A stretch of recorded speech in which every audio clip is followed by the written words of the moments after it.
Kabiler izledin, çaknigan izzet nuri, bütkeni sıkın idin, hak İslam'ın tübuli. Baş ekmez kafirga, şiddet bilen at seli, Hemze Halid Musab'tek, şir yürek oğlanları. Fatima ve Ali'nin turmuşu, onun dadısının üydeki turmuşa qaraganda texmi qiyinchilik ichida o'tdi. Onun to'yidan ilgari Payg'ambar alayhissalomning uyida hech bo'lmaganda ishlarga yordamlashadigan bir necha odam bor edi. Ammo hozir hamma ishni o'zi yolg'iz qiladi.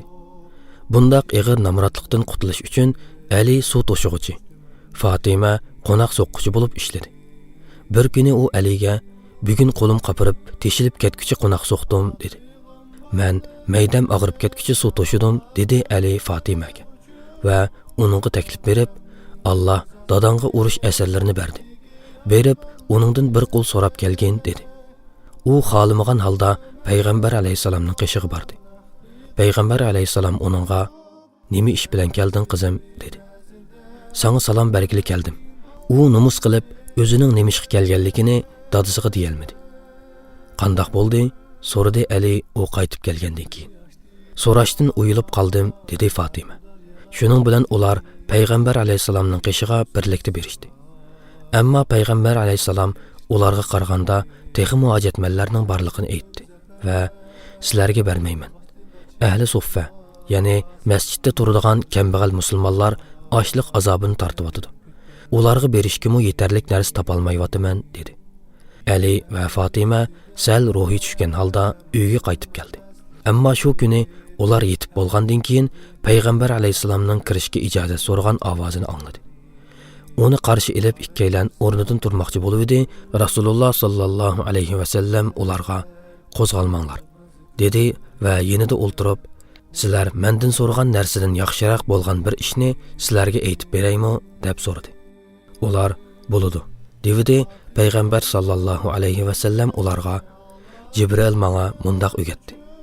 Har namozdan keyin Subhanalloh, Alhamdulillah, Allohu akbar degan kalimalarning har birini 10 qitimdan danglar.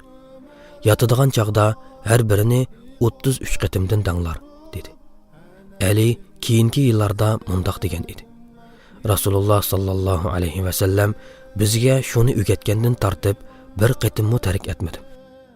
Fatimaning jafoliq va qiyinchilik turmushi to'g'riliq nurg'unlagan xotirlar bor. Doim ularning uyida yegili bir narsa qolmaydi. Bir qitim Payg'ambar alayhisalomning qursiqi qattiq ichib ketib, hamma ayollarning uyiga bordi. Ammo ularda yegudak narsa yo'q edi. Ondan u Fatimaning uyiga bordi.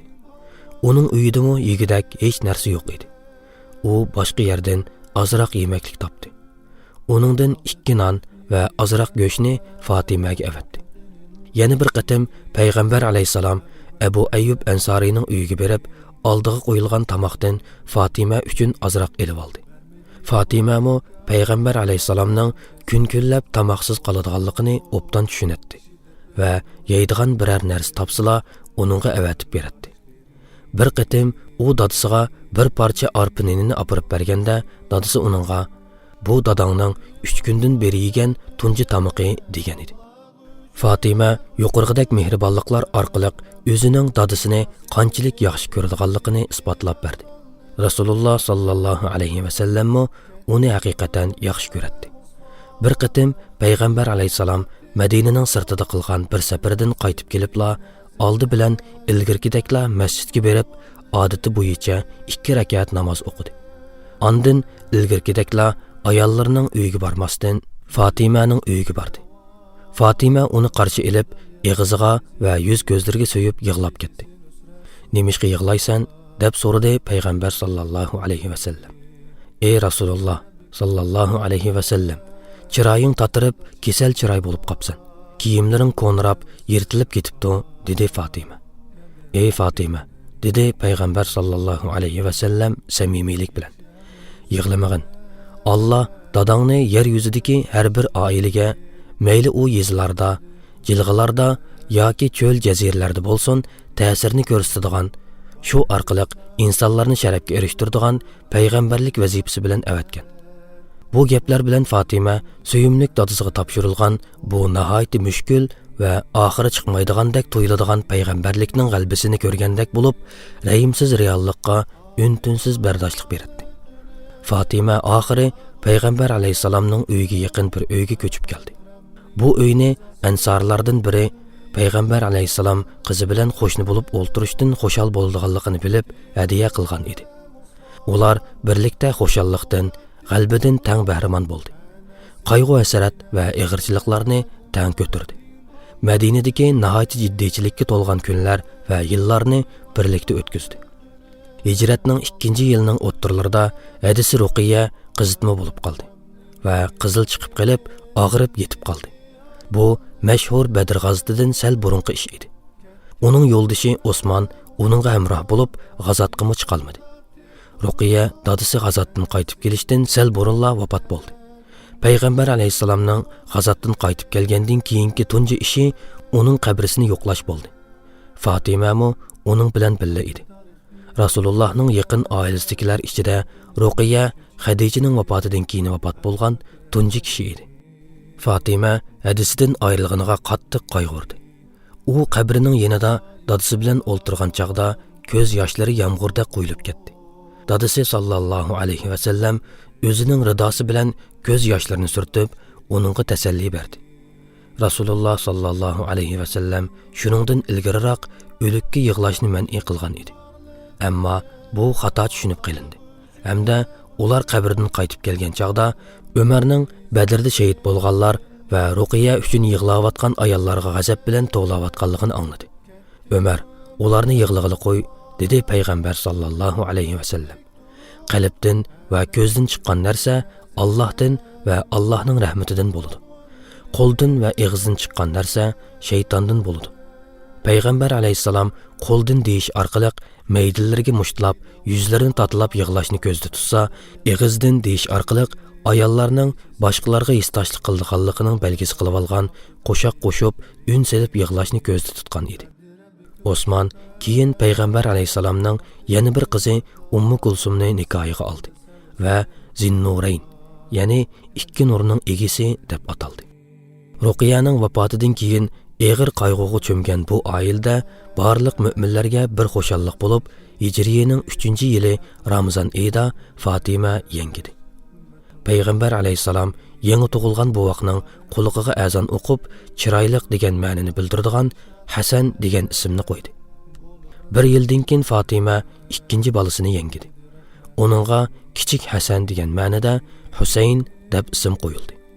Fatima doim ikki o'g'lini ularni haddidan ortiq yaxshi ko'radigan cho'ng dadasini ko'rgili aparatdi.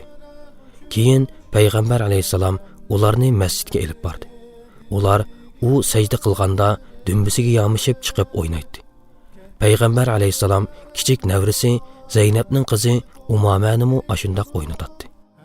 Hijratning 8-yili Fatima 3-bolasini yengidi va uningga qizi tug'ilishdan ilgariroq o'lib ketgan cho'ng hadisi Zaynabning ismini qo'ydi. Fatimaning 4-bolasi Hijriyaning 9-yili tug'ildi. Bu bolasimo qiz bo'lib, uningga oldingi yili kasal sababidan o'lib ketgan hadisi Ummu Kulsumning ismini qo'ydi. Fatima faqat payg'ambar alayhisalomning farzandlarini eslab turish uchun shunda qilgan edi.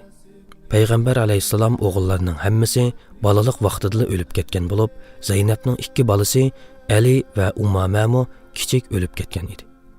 Ruqiyaning o'g'li Abdullohmo texi 2 yoshga kirmay o'lib ketgan edi. Garchi Fatima qo'rsoq ko'tirish, bola tug'ish va bolalarni tarbiyalash bilan aldirash bo'lib ketgan bo'lsa-mu, ammo u Madinadagi musulmonlar jamoatini ko'paytirish ishlarida yanada muhim rol o'ynadi. U to'y qilishdan ilgari Namrat va yo'qsul ahli suffani doim yo'qlab, ularni mehmon qilib turardi.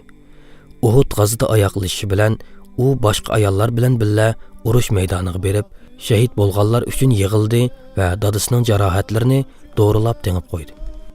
Xandaq g'azida u boshqa ayollar bilan birlikda uzunga so'zilgan jafoliq muhosira jarayonida mujohidlarga tamoq tayyorlab berdi.